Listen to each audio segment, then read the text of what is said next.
जगन्नाथ जी की एक कथा आपको सुनाते हैं।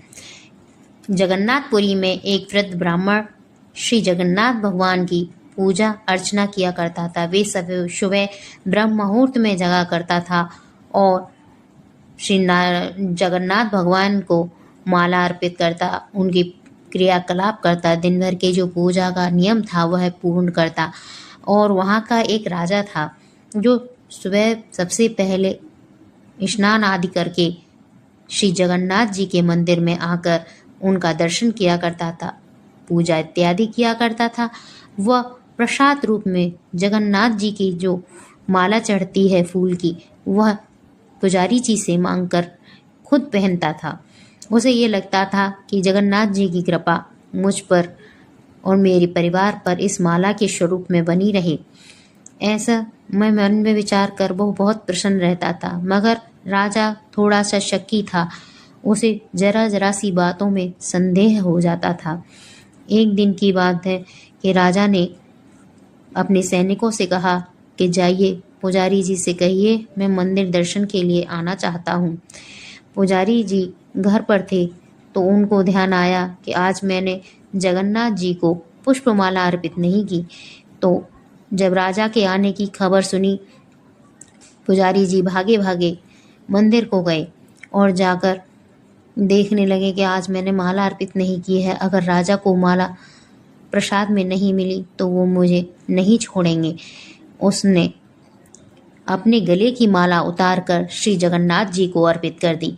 और जब राजा ने दर्शन किए, दर्शन लेकर आओ, सैनिक पुजारी को लेकर आए और राजा बोला कि हे पुजारी, जगन्नाथ जी के तो बाल नहीं हैं, तो माला पर बाल कहाँ से आए?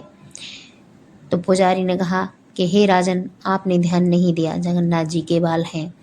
बोले अच्छा, अगर ऐसा है, तुम्हारी बात सत्य है, तो मैं कल सुबह जल्दी आऊँगा मंदिर और आकर देखूँगा। अगर तुम्हारी बात सत्य हुई तो मैं तुम्हें पुरस्कार दूंगा, और अगर तुम्हारी बात सत्य नहीं हुई तो तुम्हें दंड मिलेगा। इतना कहकर राजा अपने कार्यभार को संभालने चले गए और पंडित अपने घर लौट आया। मगर बेचैनी की वजह से उसे आधी रात तक नींद नहीं आई। आधी रात के बाद जब वो सो गया, तब उसे स्वप्न में जगन्नाथ जी आए और कहा कि तुम पंडित जी, तुम क्यों राजन से डरते हो? मैं तुम्हारे साथ हूँ, तुम्हारा मन निश्चल है, प्रेम है, भक्ति है तुम्हारे मन में। जब मैं तुम्हारे साथ हूँ तो तुम्हें किस बात की चिंता है? और किसने कहा मेरे बाल नहीं हैं? मेरे बाल हैं, और तुम्हें किसी राजा से डरने की जरूरत नहीं है मेरे होते हुए।